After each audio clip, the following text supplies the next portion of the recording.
Hi everyone, it's Susan Winter from SusanWinter.net. Thank you for coming to my channel, subscribers. Many thanks, all of you who leave your comments here. I love it. Thank you very much.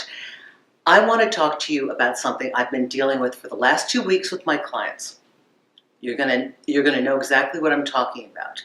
It's the dating game of the initial cycle of this wonderful partner, the pursuit, and then the retraction. This is a dating game, and here's how it goes. You meet somebody, they like you. They're giving you green lights. They're available to you. Ladies, he's the guy who's texting you in the morning. He's the guy who can't wait to see you. He's the guy that's calling, making sure that you can go out, making sure that you have the dates that you like, and everything looks so rosy. And you're thinking, wow, I think I've got somebody who can do a relationship.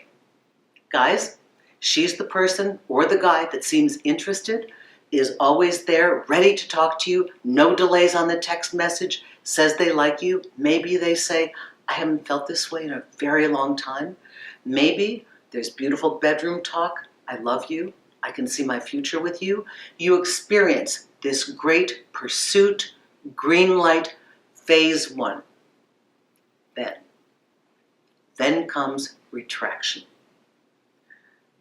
They're backpedaling, they're not so readily available, you're starting to feel like something's off, you've asked them point blank, is there something, do we need to talk about? No, everything's good, just been busy. They keep backpedaling, you try one more time, you don't know what's going on. Phase one is over. I'm sorry to say it, but I gotta say it. You have to understand that in today's world of dating, there are not many rules at play. Unfortunately, when we left the rules of traditional dating and traditional roles, one of the things we left behind was etiquette, comportment, and fair play. So you found somebody that whimsically was interested. Something happened. You think it's you. You think you made a mistake. You may not have made a mistake. They may have just done cycle one of the pursuit, of the green light, I'm into you, and they're done. They changed their mind. They got back with an ex. They've got somebody else they're seeing, but they're not telling you. Unfortunately, they are not being honest. So that puts the ball in your court. Now you are unresolved. You've asked for clarity. You haven't gotten it. Now you're at the point that you're going to have to chew your leg off to get out of that leg hold trap, because phase one is done. Now, the agony happens during what I call the thrashing period. That's when you're praying, hoping they're going to come back. You had phase number one. They were attentive. They were kind. They did care for you. They said they loved you. What happened? I had it once. Why can't I get it again? We all do this, and it is so bloody seductive, because you had it with your teeth sunk into it, and now it's gone. And the human mind can't figure out why it's here one minute and gone the next. It's illogical. Yes, good point. It's illogical. Love, attraction, chemistry, and desire is not logical. You are desperately trying to get back to a place that person has walked through and kept walking. Now, normally, when I'm working with people, I have to go over a lot of information in between and make sure what was said and what happened and what did they do and what did they not do.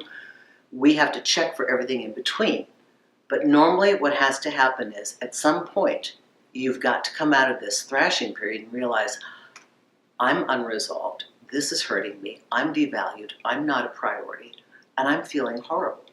And whatever I had, it's not coming back.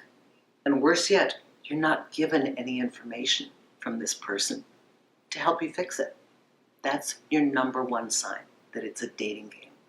They're not helping you. They're not informing you. They're giving you some kind of pat answer like, I'm busy, whatever, oh no, I told you in the beginning I was busy, no, nothing's wrong. You may have to call it yourself. You may have to be the one to say, I'm really looking for a relationship. I'm sorry, I can't do this. We're not on the same page. That's going to be your response. And you have to be willing to walk away from something that's not working, even though the most seductive part is that it did for a moment. This is why we hang on. Humans, we hang on because it's kind of Pavlovian. It's like the dog that got fed in the back porch of the house, then the food is gone. They're going to keep going back for a number of times till they get, okay, there's no food anymore. And worse yet is the breadcrumbing. What if 10 days later there's a piece of food? Like, do you know how confusing that is? Look at the situation with clear eyes. Look objectively. Say to yourself, is this the kind of behavior that I like? Is this what I want? Speak up. Speak up and explain to your partner what doesn't work, because that's your right. They engaged you in this thing. They are responsible. I don't care if they're trying to shirk their duty of responsibility. You know, there is dating etiquette, and it starts with us knowing what our rights are. Okay, so it's not right. It's not okay to do that to somebody. You have every right to talk about it. I'm feeling like this is happening. This is not working for me. I'd really have liked this to work, but I need this and this. You gave them your shot right there. That's their chance to correct you. If not, you walk. You walk and you say, okay, great first act, nothing else is happening. That's it. And I'm sorry to say, sometimes this is what happens. Do not get tripped up in the seduction of the dating game of that first flourish. Many people are very good at phase one. You know why? It's all they do. Oh, they tell you they've had a girlfriend or a boyfriend. Oh yeah, they tell you they were involved. They may have even been married. But we don't know how they participated in that relationship, because from what you know, they only do phase one.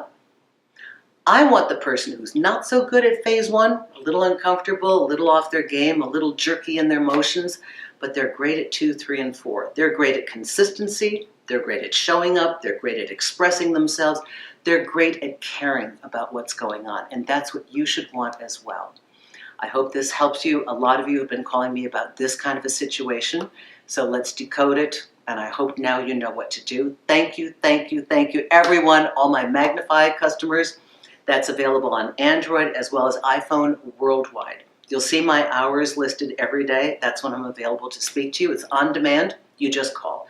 Those of you that want a pre-time, like a prescribed time that you know is going to happen, then you use my website for an actual booking time that you can have. And if you want to listen rather than watch, tune into the Susan Winters Show on iTunes. Thank you, everyone.